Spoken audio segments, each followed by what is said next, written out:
जय हिंद दोस्तों। ज्योग्राफी की एक्सपेक्टेड क्वेश्चन सीरीज़ में आपका स्वागत है। इस वीडियो से फिजिकल ज्योग्राफी के एक्सपेक्टेड क्वेश्चन की हम शुरुआत कर रहे हैं और आने वाले लेक्चर्स में हम चैप्टर वाइज देखिए, ये जो हमारा डिस्कशन होगा ये चैप्टर वाइज चलेगा। तो आज के क्वेश्चन मेनली चैप्टर 2 से होंगे, बिकॉज चैप्टर 1 में उतना कुछ खास है नहीं जिससे बहुत सारे एक्सपेक्टेड क्वेश्चन हम ले सकें।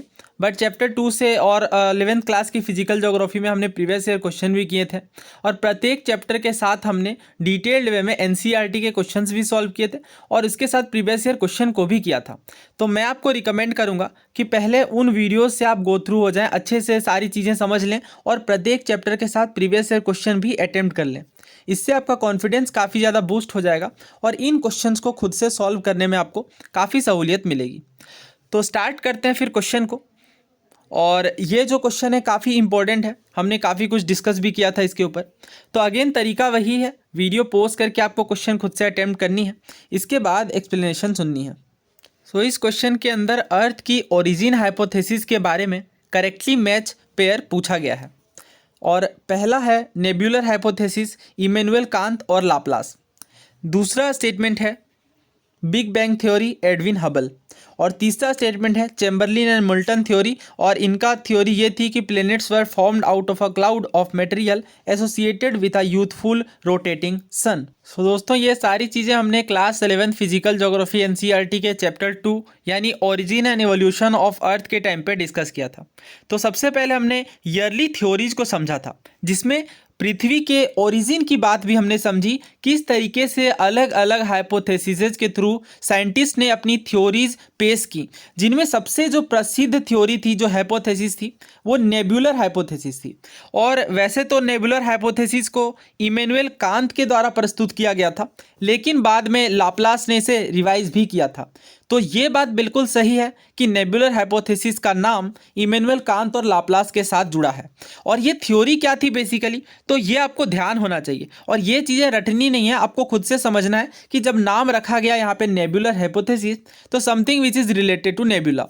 तो ये जो हाइपोथेसिस है, इस हाइपोथेसिस के द्वारा ये माना जाता है कि जो हमारे प्लैनेट्स बने हैं, प्लैनेट्स फॉर्म्ड हुए हैं, ये एक क्लाउड ऑफ मटेरियल से फॉर्म्ड हुए हैं, जो कि यूथफुल सन के साथ जुड़ा हुआ था और जो धीरे धीरे रोटेट कर रहा था, विच वाज स्लोली रोटेटिंग। तो बस यही आपको ध्यान रखना है कि ये क्लाउड ऑफ मटेरियल से इस हमारे प्लैनेट्स का फॉर्मेशन हुआ है। ये है नेबुलर हाइपोथेसिस। इसके बाद हमने चैम्बरलिन और मोल्टन के कॉन्सेप्ट को डिस्कस किया। चैम्बरलिन और मोल्टन के द्वारा ये कहा गया कि एक वांडरिंग स्टार ने सन को अप्रोच किया और इसके कारण एक सिगार शेप्ड एक्सटेंशन सेपरेट हुई है सोलर सरफेस से, और यही जो सिगार शेप्ड एक्सटेंशन निकली है, धीरे धीरे रोटेट करते हुए प्लैनेट्स के रूप में कंडेंस कर गई है। बहुत ध्यान से आपको समझना है ये चीज़ें, तभी क्लैरिटी मिलेगी। हालांकि ये तो हमारी ईयरली क्लासिकल थ्योरीज थी। मॉडर्न थ्योरीज की अगर हम माने तो सबसे ज़्यादा जिस थ्योरी पर बिलीव की जाती है वो है big bang theory. Big bang theory को एक्सपेंडिंग यूनिवर्स हाइपोथेसिस भी कहा जाता है। नाम जो है वो एक्सपेंडिंग यूनिवर्स है। इसका क्या मतलब है? इसका मतलब ये है कि यूनिवर्स एक्सपेंड कर रही है और ये एडविन हबल के द्वारा प्रस्तुत की गई थी। नाम इंपॉर्टेंट है, ध्यान रखना है आपको कि जो बिग बैंग थ्योरी है ये एडविन हबल के द्वारा प्रस्तुत की गई थी। कब? 1920 में। और जैसा कि अभी नाम से ही स्पष्ट हो रहा है, एक्सपेंडिंग यूनिवर्स हाइपोथेसिस भी कहते हैं, यानी इस थ्योरी के द्वारा ये कहा जाता है कि हमारी यूनिवर्स एक्सपेंड कर रही है। जैसे जैसे वक्त बीत रहा है, गैलेक्सीज फर्दर और फर्दर अपार्ट यानी आपस में दूर होती जा रही हैं और इस वजह से जो हमारा यूनिवर्स है वो एक्सपेंड कर रहा है। और ये एग्जाम्पल भी आपको याद होगा, ये जो बैलून वाला एग्जाम्पल हमने लिया था, सिंगुलरिटी के कॉन्सेप्ट को हमने समझा था। काफ़ी इंपॉर्टेंट है ये कॉन्सेप्ट, प्रीवियस ईयर क्वेश्चन भी हमने बिग बैंग थ्योरी के ऊपर डिस्कस किया था। सो ये सारी चीज़ें हम दोबारा यहाँ पे कवर नहीं करेंगे, केवल इंपॉर्टेंट पॉइंट्स कवर करेंगे। मैं आपको रिकमेंड करूँगा उन वीडियोस को आप दोबारा अच्छे से देख लें, समझ लें और सारे प्रीवियस ईयर क्वेश्चन अटेम्प्ट कर लें, बिकॉज जो अल्टीमेट क्लैरिटी मिलेगी वो तो प्रीवियस ईयर क्वेश्चन से मिलेगी। और ये जो वीडियोज़ हैं ये बहुत अच्छा रिविजन का बेस आपके लिए बनेगा। तो नाउ देखते हैं, नेबुलर हाइपोथेसिस की हमने बात की। ये बात बिल्कुल सही है, इमैनुअल कांत के द्वारा प्रस्तुत की गई, लेकिन बाद में 1796 में लाप्लास के द्वारा रिवाइज भी की गई। तो फर्स्ट सही है और हमें करेक्टली मैच पूछा गया है, यानी हमारे दो ऑप्शन तो एलिमिनेट हो जाते हैं। केवल यहाँ पे हमारे पास ऑप्शन बी और डी बचा हुआ है। तो यानी हमें केवल थर्ड चेक करना है। Big bang theory Edwin Hubble के साथ, क्या ये सही है? तो ये बिल्कुल सही है। बिग बैंग थ्योरी, जिसे एक्सपेंडिंग यूनिवर्स हाइपोथेसिस भी कहा जाता है, एडविन हबल के द्वारा ही प्रस्तुत की गई है 1920 में। तो फर्स्ट और सेकंड तो बिल्कुल सही है। थर्ड स्टेटमेंट की बात करें, चैम्बरलिन एंड मोल्टन की थ्योरी क्या थी? Planets were formed out of a cloud of material associated with a youthful rotating sun. तो ये बात बिल्कुल गलत है, बिकॉज अभी हमने डिस्कस किया यहाँ पे कि जो प्लेनेट हैं ये क्लाउड ऑफ मटेरियल से फॉर्म हुए हैं, जिसमें यूथफुल रोटेटिंग सन था साथ में। तो ये चीज़ चैम्बरलिन और मोल्टन के द्वारा नहीं प्रस्तुत की गई, बल्कि ये तो नेबुलर हाइपोथेसिस है, राइट। नेबुलर हाइपोथेसिस में ही हमने समझा कि एक क्लाउड ऑफ मटेरियल ओरिजिनेट होता है जो आगे चल के रोटेट करते हुए प्लैनेट्स का निर्माण करता है, राइट। तो ये बात यहाँ पे गलत है और हमारा करेक्ट आंसर बनता है ऑप्शन बी 1 और 2 ओनली।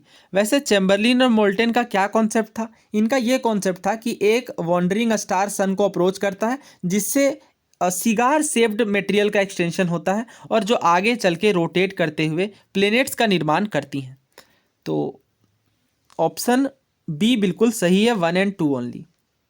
दोस्तों यहाँ पे मैंने सारा एक्सप्लेनेशन लिख दिया है और इस पीडीएफ को आप टेलीग्राम चैनल के माध्यम से एक्सेस कर सकते हैं, जिसकी लिंक मैं डिस्क्रिप्शन बॉक्स में डाल दूंगा। अगले सवाल की ओर बढ़ते हैं। बिग बैंग थ्योरी के बारे में ये क्वेश्चन है। It is also known as expanding universe theory. पहला स्टेटमेंट है कि एक्सपेंडिंग यूनिवर्स थ्योरी के नाम से बिग बैंग थ्योरी को जाना जाता है। दूसरा कथन यह है, द यूनिवर्स इज रफली of the same size at any point of time, यानी समय के किसी भी अंतराल में जो हमारा ब्रह्मांड है ये सेम साइज का था लगभग। तीसरा कथन यह है, the planets were formed out of a cloud associated with a youthful sun, यानी बिग बैंग थ्योरी के माध्यम से यह कहा जाता है कि जो प्लैनेट्स हैं ये एक क्लाउड से फॉर्म हुए जिनमें यूथफुल सन भी साथ में था। दोस्तों यहाँ पे आपको ध्यान देना है, नॉट करेक्ट स्टेटमेंट्स के बारे में पूछा गया है, ना कि करेक्ट स्टेटमेंट्स के बारे में। तो आंसर सेलेक्ट करते टाइम बहुत सावधानी बरतनी है। अभी हमने बिग बैंग थ्योरी के कॉन्सेप्ट को समझा था कि बिग बैंग थ्योरी जो है वो मॉडर्न हाइपोथेसिस का पार्ट मानी जाती हैं, एडविन हबल के द्वारा 1920 में प्रस्तुत की गई। और बिग बैंग थ्योरी को एक्सपेंडिंग यूनिवर्स थ्योरी भी कहा जाता है, बिकॉज इस थ्योरी के माध्यम से ये माना जाता है कि हमारा जो यूनिवर्स है वो एक्सपेंड कर रहा है। वो बैलून वाला एग्जाम्पल आपको याद होगा कि किस तरीके से जब हम बैलून में मार्क करके उसे इन्फ्लेट करते हैं तो जो बिंदुएं हैं, दो पॉइंट्स जो हमने कंसिडर किए थे वो दूर चले जा रहे हैं और इस वजह से इसे हमने मारा। हालांकि ये पार्शियली करेक्ट था, ये सारी चीज़ें आपको ध्यान होंगी। तो फर्स्ट बिल्कुल करेक्ट है। अगर 1 हमारे आंसर में है तो चूंकि हमसे नॉट करेक्ट पूछा गया है, यानी 1 हमारे आंसर में नहीं आएगा, तो हमारे पास बचते हैं 2 ओनली या 2 और 3 ओनली।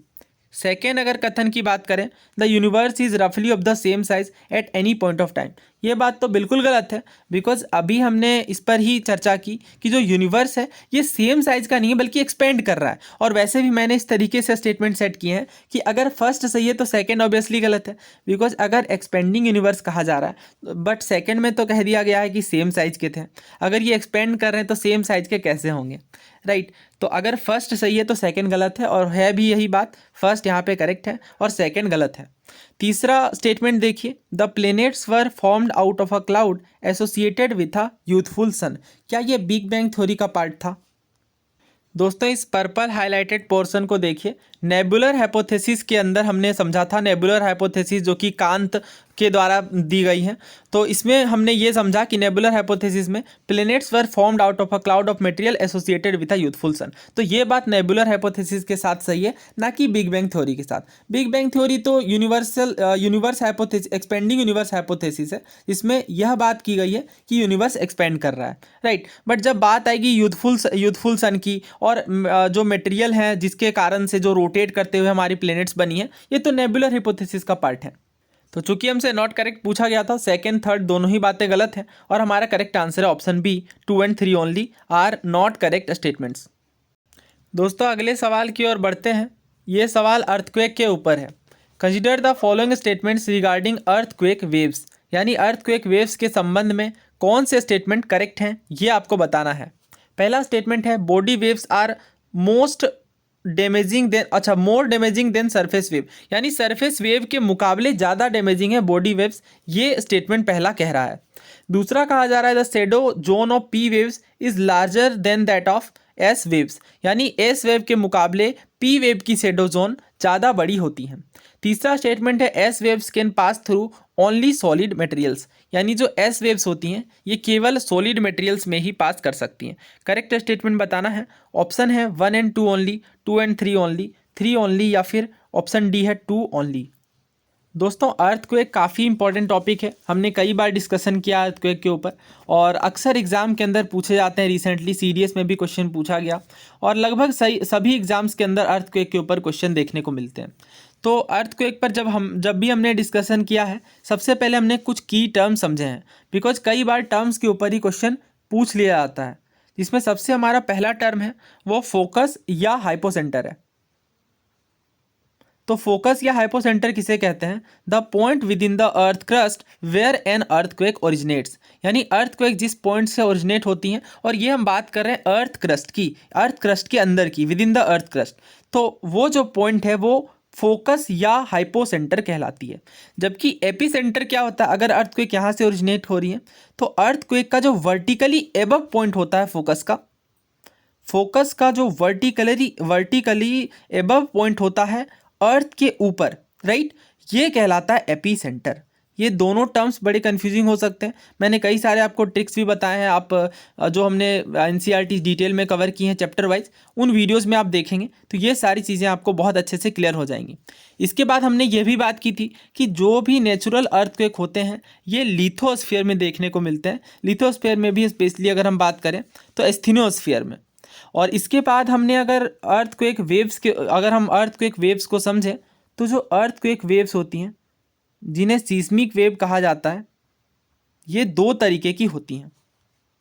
पहली होती हैं बॉडी वेव्स और दूसरी होती हैं सरफेस वेव्स। अगर बॉडी वेव्स की बात करें तो फर्दर यहाँ पे दो कैटेगरी देखने को मिलेगी, प्राइमरी वेव्स और सेकेंडरी वेव्स।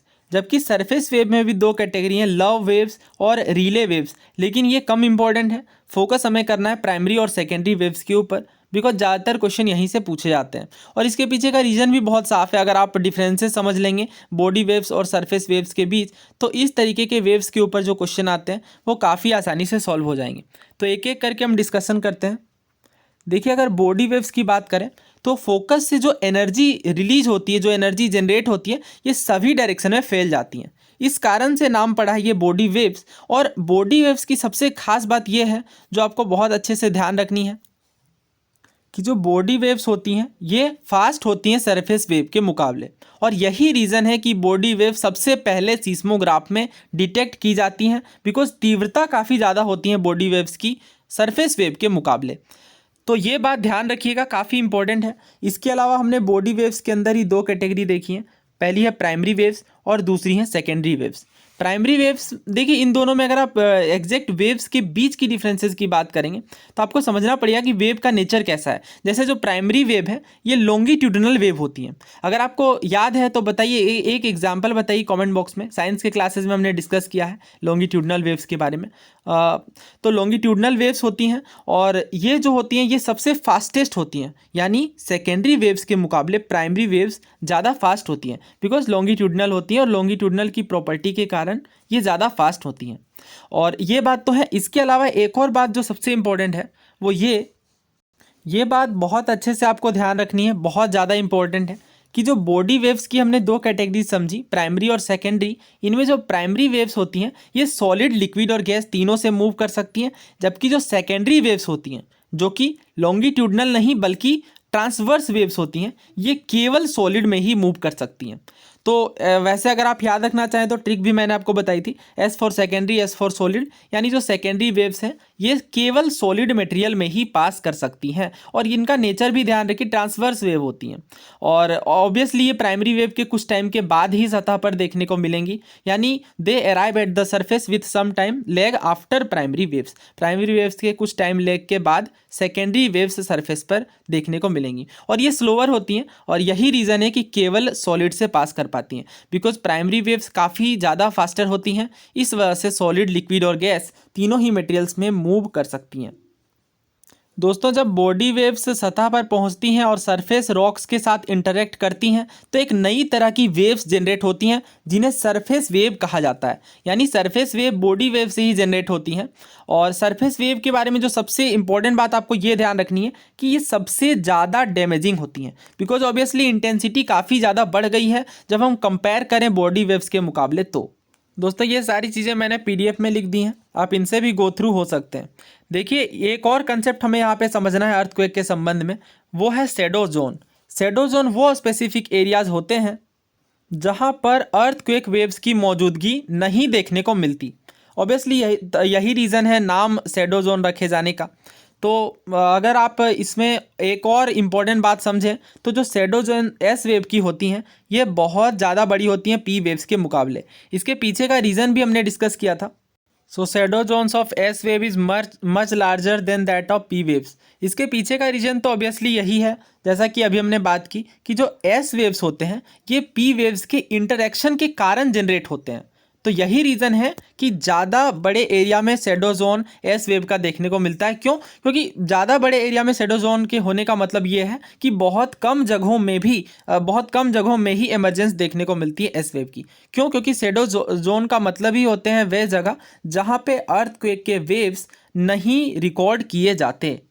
तो इस पर कई सारे प्रीवियस ईयर क्वेश्चन आए हैं। ये सारे प्रीवियस ईयर क्वेश्चन आपके ध्यान में होने चाहिए। तो स्टार्टिंग के वीडियोज़ आप जरूर रेफर करें चैप्टर वाइज जो हमने डिस्कस किया था।